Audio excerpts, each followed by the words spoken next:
vediamo un'altra cosa che stiamo facendo. Questa la stiamo facendo proprio molto di recente. Allora, voi capite che quando io ho in mano questa funzione qua, che vi ho detto, noi riusciamo a costruire questa funzione sui dati empirici, riusciamo a calibrare un modello che ha una funzione realistica di questo tipo, noi abbiamo la storia, il peso probabilistico di storie di ritorni successivi. Ecco, allora che cosa si può fare avendo in mano questo strumento? Qui vi mostro quello che abbiamo fatto considerando l'indice Standard & Poor's 500, che dall'85 a oggi è disponibile a 10 minuti, cioè praticamente a 10, addirittura a un minuto lo possiamo fare, ma diciamo noi l'abbiamo considerato facendo ritorni di 10 minuti in 10 minuti, va bene?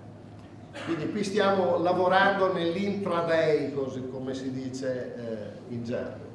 Allora, a livello intraday, quello che noi abbiamo fatto è prendiamo delle finestre ogni giorno che corrispondono, che vanno dall'apertura del mercato 9:40 fino alle 13, va bene?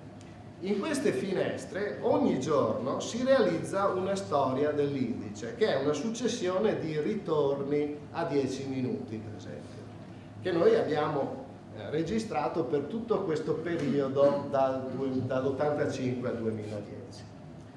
Allora, noi abbiamo imparato molte cose su queste storie che abbiamo registrato e diciamo che quello che abbiamo imparato ci ha permesso di calibrare un modello in cui, vedete, ci sono 20 ritorni nella nostra finestra, noi abbiamo una probabilità congiunta dei 20 ritorni dal primo intervallo al 20°, va bene? Abbiamo costruito questo oggetto in maniera molto accurata. Dopodiché che cosa facciamo?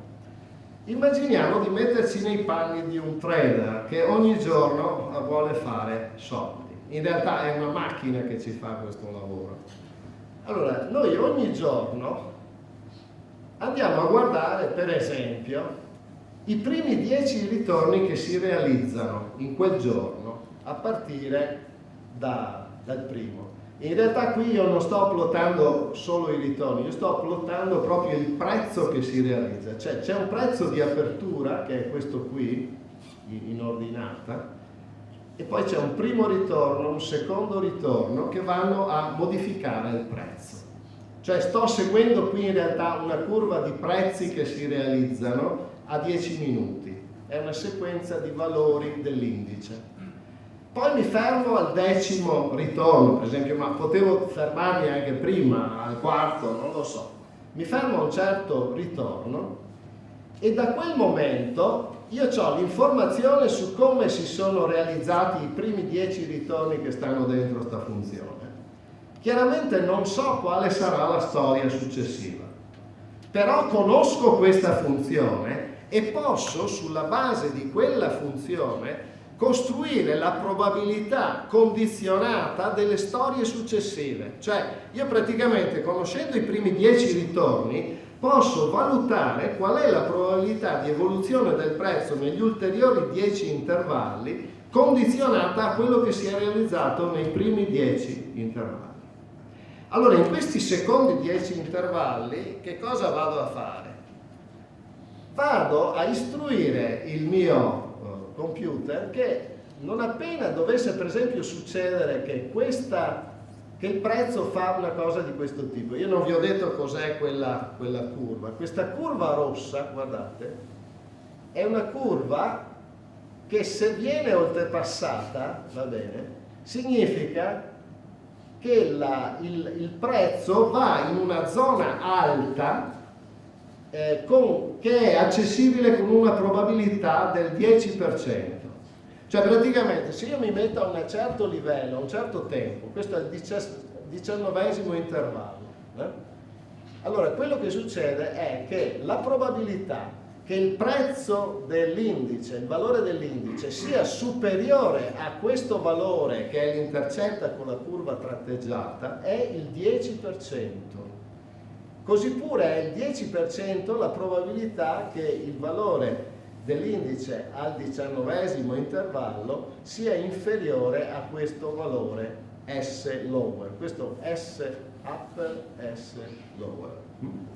Cioè io per ogni intervallo vado con questa curva a individuare il limite che dice che oltre questo valore l'indice può andare con una probabilità del 10% sopra, oppure sotto ci può andare anche con una probabilità del 10%. Questa è una curva che io costruisco sulla base di questa funzione che ho. Allora, cosa succede? Che per fare una strategia io posso per esempio fare questo. Supponiamo che io dopo i 10 ritorni ho disegnato le mie curve e che la storia sia che per esempio seguo questa traiettoria blu. A un certo punto in questa storia io vedo che vado sopra la curva che delimita il 10% di probabilità. Bene, io questo lo prendo come un segnale di comprare. Perché? Perché dico, bene, se l'indice è arrivato così in alto, bene, allora io lo compro e decido che se poi torna giù lo vado a rivendere, oppure se resta su fino alla fine lo vendo solo alla fine. Allora vedete che dalla forma di queste curve, anche se va come va in questo caso, voi vedete io qui compro a un certo valore, poi quando l'indice torna qui decido di vendere, però vedete che io vendo a un prezzo che è maggiore di quello che cui ho acquistato. Quindi ho un guadagno in questo modo. Analogamente posso fare cose qui andando invece in posizioni a breve, eccetera. Quando arrivo qua vendo a breve e poi riacquisto.